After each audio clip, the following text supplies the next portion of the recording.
Welcome back everyone to Catherine's Plates. It's dessert day. It's always an excitement around here in this house. Today I'm going to show you how to make a very easy Boston cream poke cake. We're going to make it easy with a cake mix here. We're going to make a vanilla custard that's so easy. And then we're going to make a nice chocolate ganache, another easy component to this. If you're ready, let's go ahead and get started. I'm going to show you how to make the cake part first. And it's as simple as using a cake mix, but I'm going to make this bakery style. We're going to start off by using a yellow cake mix. Now this is a 15.25 ounce size. What I'm going to do is just pour this into a large bowl. I like to make my cake mixes bakery style, and all you do is just take a few ingredients that are listed on the back of the box and then change those out. And let me tell you what it does to a cake mix. Makes it very delicious. It kind of takes out that artificial flavoring from the cake, makes it better. The package calls for 3 eggs, so I'm going to add that. It calls for ½ a cup of cooking oil. Now I'm using butter, gives it a nice richness. So I've got ½ a cup, which was a full stick. And then it calls for 1 cup of water. I've got 1 cup of milk.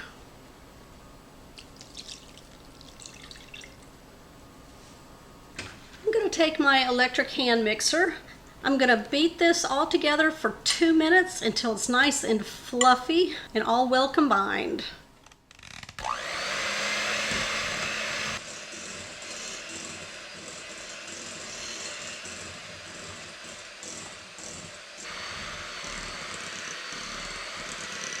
All right, look how nice and fluffy this batter is. Well, nice and combined. Got a 9 by 13 baking dish. Now this is what you'll want to use because we're going to be doing pokes in it later. So we're going to keep the cake inside of this dish. So what I'm going to do is just spray the bottom and the sides with some cooking spray. This has flour in it, so it really makes it easy to pull the cake out. Or you can lightly grease your cake dish and then put some flour in it and just shake it around and just dump the excess out.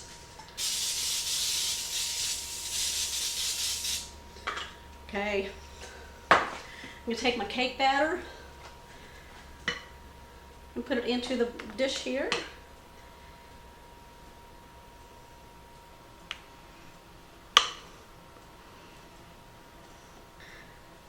We're just going to evenly spread it out. I'm going to place this in my preheated oven at 350 degrees. Now we're going to bake this per the instructions on the back of the cake mix box for a 9 by 13 baking dish. So this will go in between 29 to 33 minutes. It'll be nice and golden on the top, and the sides will be pulling away from the edge of the dish. And also we're going to do the toothpick test. I'll be back.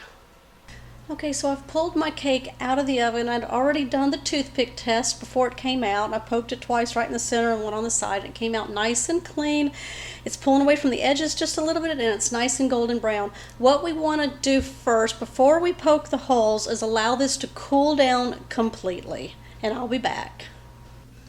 I'm back with a cooled off cake. Now what we're going to do is poke the holes into our cake. You want to make them big enough to where we can put pudding mixture into the holes.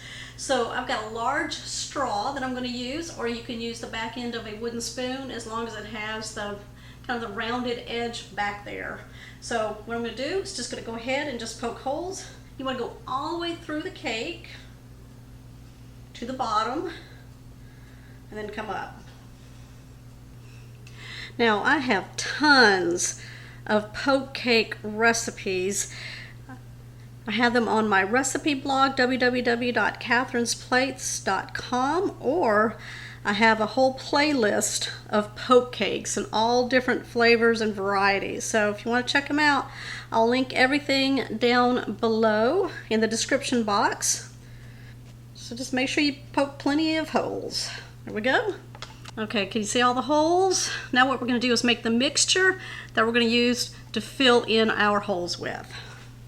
In a large bowl, I'm going to be placing 2 small boxes of instant vanilla pudding. These are 3.4 ounce size boxes, or you can even use 1 box and it's 6.8 ounces, whichever one.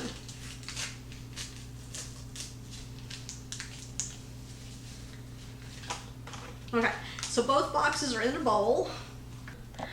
I'm going to add 1 teaspoon of vanilla extract. Hopefully I have enough left in here. I'm going to add 4 cups of cold milk.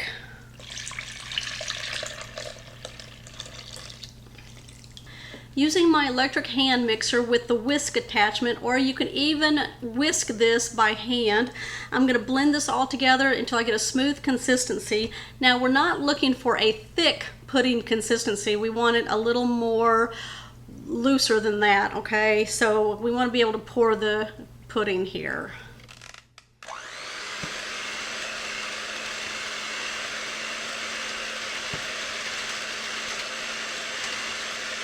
Take a spoon and then just check it every so often and see if that's the consistency you need. Now this would be perfect right here if you're just going to pour this onto the cake and then just kind of push the pudding into the holes. I'm going to be piping this mixture in, so I'm going to go a little bit thicker.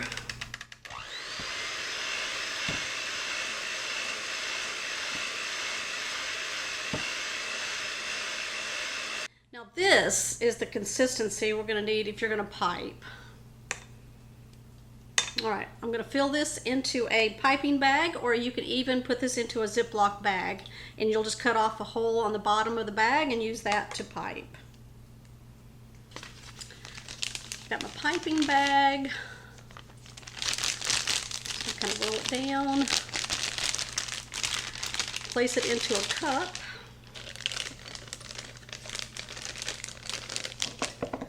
I'm just going to take a serving spoon here, scoop the pudding, and put it into the piping bag.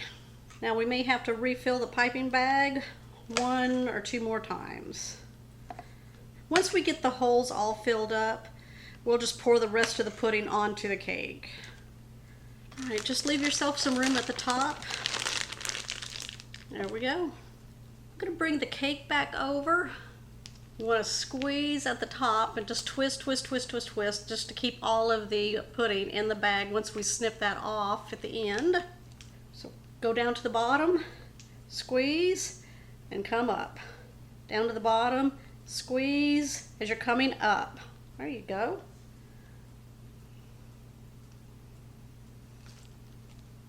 And then just keep twisting your top.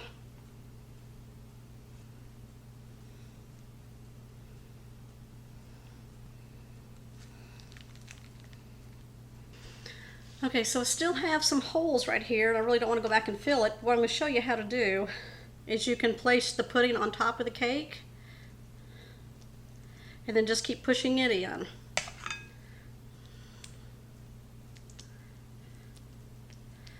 And you can do that with the whole cake.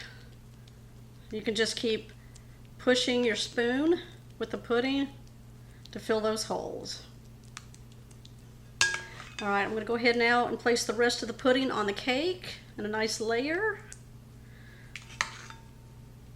Go down the sides, because we have another layer that's going to go on here, and we need room for it. Okay, if you can see the pudding layer going down the side here,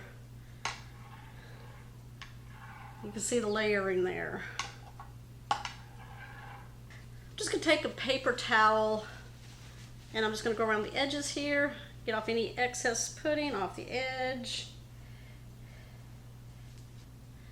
All right, just smoothing it out. What we're going to do is just put this in the refrigerator for 1 hour, and that'll help set up the pudding. And then I'm going to show you how we're going to make that chocolate ganache. It's so easy. We're going to go ahead now and start making our ganache that we're going to need for the top layer of our Boston cream poke cake. Over a very low heat, I'm going to place a small saucepan. I'm going to add 1 cup of heavy whipping cream. We're just going to stir this until a nice simmer comes up on the edges. Just want to heat it through. Now if you see the little bubbles on the side of the pan, that's where we want it. Go ahead and just turn off the burner and take it off the heat. Okay, to make our ganache in a medium or small bowl, we're going to add 8 ounces of some chocolate chips. Now I'm just using semi-sweet, or you can use milk chocolate or dark chocolate, whatever you want for your ganache on the top of your cake. To that, I'm going to add 1 tablespoon of butter. I've got my heavy whipping cream that's nice and hot. I'm going to slowly pour it into my chocolate chips and then start stirring. And then you're just going to continually stir until all the chocolate chips are melted. Just give it a few minutes so you can get that right consistency. You want everything melted, nice and smooth. All right. Once you get it all nice and well combined and it's nice and smooth, still going to be a little liquidy, we're going to allow it to sit for 10 minutes. Pulled my cake out of the refrigerator. It's been sitting in there for an hour. I've got my chocolate ganache right here, and it's been sitting for 10 minutes. I'm going to go ahead and pour this all over the cake. That's why you leave yourself some room for this layer. Now it's going to set pretty fast, so make sure you get it on there. And then don't move it. So don't try to spread it, just pour it on like I'm doing right here. Just a nice layer there. If you have extra, you can use it for something else. Don't overfill. All right, that's it.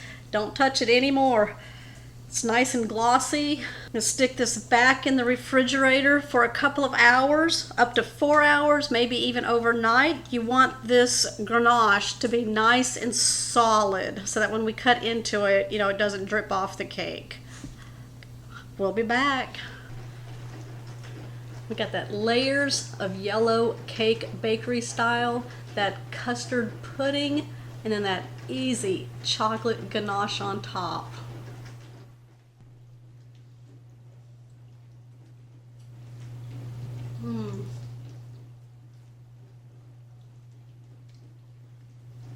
I love poke cakes.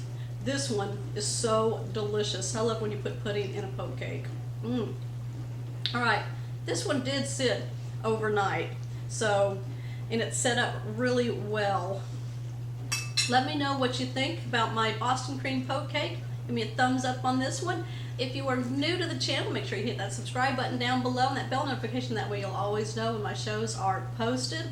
I am on Facebook, and you can also find me on my recipe blog, www.catherinesplates.com, for more delicious recipes, including a ton of desserts. I will see you on my next episode.